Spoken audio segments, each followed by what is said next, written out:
राधे राधे। आप सभी का राधे सखिया चैनल में स्वागत है। भगवान श्री हरि माता रानी से प्रार्थना करते हैं कि आप सब लोग सुरक्षित होंगे, सुखी होंगे और ठीक प्रकार से होंगे। जैसा कि कार्तिक का महीना चला रहा है, बीच में कुछ अध्याय रह गए, वो भी मैं डाल दूँगी, लेकिन आज से ये अध्याय शुरू करूँगी। 9वां अध्याय। श्रीमन नारायण नारायण नारायण, तुलसी नारायण नारायण नारायण, हे नाथ नारायण वासुदेवा, हे नाथ नारायण वासुदेवा। राधे राधे। इधर 9वां अध्याय। बोलो कार्तिक महात्म की जय। उधर तो शिवजी और जलंधर में भयंकर युद्ध हो रहा था। उधर वृंदा ने स्वप्न में देखा कि उसका पति समस्त अंगों में तेल मलकर नंगे शरीर भैंसे पर सवार होकर प्रेतों के साथ दक्षिण दिशा की ओर जा रहा है। वह स्वप्न देखकर वृंदा अत्यंत चिंतित हुई। महल, अटारी, गौशाला तथा वाटिका आदि कहीं पर भी उसे चैन नहीं मिला। तब वह एक वन से दूसरे वन में जा पहुंची। वहां उसने सिंह जैसे मुख वाले 2 राक्षस देखे। उन्हें देखकर वह सहसा भयभीत हो गई, एकदम वहां से भाग खड़ी। आगे जाकर उसने एक तपस्वी शिष्य को देखा, उससे अपनी रक्षा की प्रार्थना की। विनय सुनकर मुनि ने एक हुंकार से उन राक्षसों को भगा दिया। वृंदा ने विनय पूर्वक मुनि से कहा, हे मुनि, मेरे पति जलंधर महादेव जी में घोर युद्ध हो रहा है, उसमें विजय किसकी होगी, बताने की कृपा करें, क्योंकि आप सर्वज्ञ हैं। वृंदा की बात सुनकर मुनि ने आकाश की ओर देखा। फिर 2 बांदरों ने आकर मुनि को प्रणाम किया। फिर मुनि का संकेत पाकर वे दोनों बांदर वहां से चले गए। पुनः थोड़ी देर बाद वे दोनों बांदर आकाश की ओर से आए। उन्होंने जलंधर दैत्य का सिर तथा धड़ लाकर पटक दिया। वृंदा अपने पति के मृत शरीर को देखकर अत्यंत दुखी हुई। विलाप करती हुई पृथ्वी पर मूर्छित होकर गिर पड़ी। मुनि ने उसे कमंडल से वृंदा पर जल छिड़का तो उसे कुछ चेतना आई। तब वह पुनः विलाप करती मुनि से कहने लगी, मुनि, जिसने देव, गंधर्व, विष्णु सहित तीनों लोगों पर विजय प्राप्त कर वह शिव के हाथों कैसे मारा गया? आप सर्व ज्ञान है, अतः किसी प्रकार मेरे पति को फिर से जीवित कर दिया। तब मुनि कहने लगे, भ्राते, शिव जी के हाथ से मारे हुए को जीवित करना संभव है, फिर भी हम तुम पर कृपा करके इसकी जीवित किए देते हैं। इतना कहकर मुनि अंतर ध्यान हो गए। जलंधर जीवित होकर वृंदा के साथ प्रेमालाप करता हुआ अलंकृत वृंद हो गया।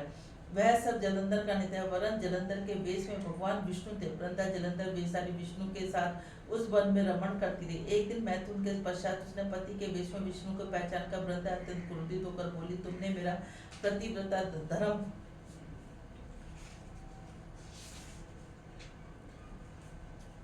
भंग किया, इसलिए मैं तुम्हें श्राप देती हूँ। निश्चय ही यह कपट मुनि तुम ही थे। तुमने ही माया द्वारा 2 राक्षस बनाए। कालांतर में दोनों राक्षस तुम्हारी स्त्री का अपहरण करेंगे।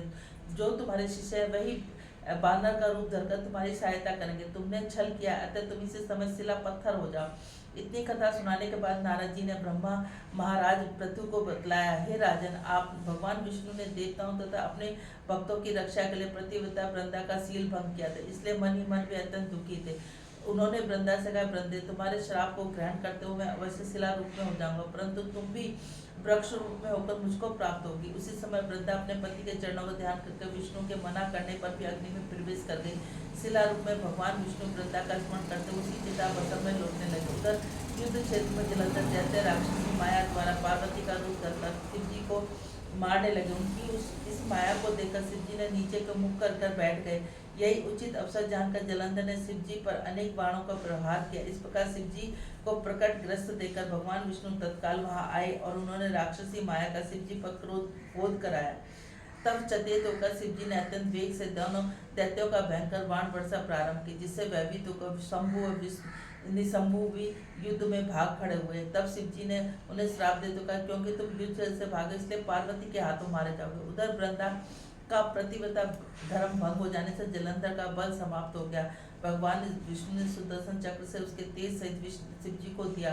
तब शिव जी ने विष्णु तेज के साथ अपना ऋषियों के तप तथा प्रतिव्रता स्त्रियों का तेज मिलाकर जलंधर का दैत्य पर छोड़ दिया। सुदर्शन चक्र के प्रभाव से जलंधर का सिर कटकर भूमि पर गिर पड़ा। सिरोधड़ अलग होने से जलंधर का तेज शिव में तथा वृंदा का तेज पार्वती में समा गया। देवताओं ने शिव जी की स्तुति करते हुए उनसे कहा, हे महादेव, जलंधर के मारे जाने से आप लोगों का महान उपकार किया, परंतु एक अनर्थ हो गया। वृंदा के प्रतिव्रता धर्म से मोहित होकर भगवान विष्णु निरंतर उसकी चिता भस्म में लौट रहे, अतः कृपा करके उनके लिए कुछ कीजिए। तब शिव जी बोले, देवताओं तुम सब भगवान की योग माया की शरण में जाओ, वही संकट को हरेगी। तब समस्त देवता योग माया की शरण में जाकर स्तुति करने लगे। हे देवी, आप संपूर्ण जगत की उत्पत्ति पालन और नाश करने वाली हो। सतोगुण रजोगुण और तमोगुण आप में ही उत्पन्न है। आपकी माया को स्वयं ब्रह्मा भी नहीं जान सकते।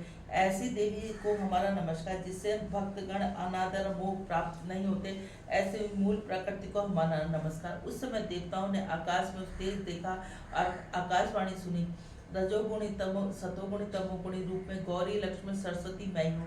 इन्हीं तीनों रूपों से तुम्हारी सिद्धि होगी, अतः तुम उन्हीं की आराधना करो। फिर उन तीनों देवियों ने प्रकट होकर 3 बीज देते हुए कहा, तीनों बीजों को जहाँ पर विष्णु है बोकर अपना कार्य सिद्ध करो। देवताओं के तीनों बीजों को ले जाकर जहाँ वृंदा की चिता में विष्णु लौट रहे थे बो दिए। उन तीनों बीजों से 3 वृक्ष उत्पन्न हुए। रजोगुणी सरस्वती से आंवला, तजोगुणी गौरी से तुलसी, सतोगुणी लक्ष्मी से मालती की उत्पत्ति हुई। श्री लक्ष्मी ने अपना बीज ईर्षा युक्त होकर दिया था, इसलिए मालती भगवान को पूजा में निंदित है। आंवला तुलसी भगवान की अति प्रिय। इस प्रकार वृंदा ने वृक्ष रूप में भगवान शालिग्राम का संभोग किया। इसी कारण कार्तिक के उद्यापन में भगवान विष्णु भगवान की पूजा तुलसी के मूल से होती है। जिस घर में तुलसी का वृक्ष होता है उसमें यमदूत कभी नहीं आते। नर्मदा, गंगा जल और तुलसी का पूजन से तीनों कार्य संपन्न होते हैं। मनुष्य चाहे जितना भी पापी क्यों न हो, प्राण निकलते समय मंजरी से तुलसी जल उनके कंठ में होती है, वह पाप मुक्त होकर सीधा वैकुंठ को प्राप्त होता है। जो मनुष्य अपने पितरों का श्राद्ध तुलसी और आंवले की छाया में करता है, उसके पितृगण मोक्ष को प्राप्त होते हैं। जो मनुष्य मंजरी युक्त तुलसी दल आंवले का फल मुख में रखता है, वह साक्षात विष्णु के समात्म। जो मनुष्य कार्तिक माह में रुद्राक्ष की माला धारण करता है, वह धर्म, अर्थ, काम तथा मोक्ष को प्राप्त होता है। तुलसी और आंवले का महात्म स्वयं ब्रह्मा जी कहने में समर्थ है। जो कोई श्रद्धा भाव से इस कथा को पढ़ता सुनता है, वह भी अंतकाल में मोक्ष को प्राप्त होता है। बोलो कार्तिक महात्म की जय। श्रीमन नारायण नारायण नारायण, तुलसी नारायण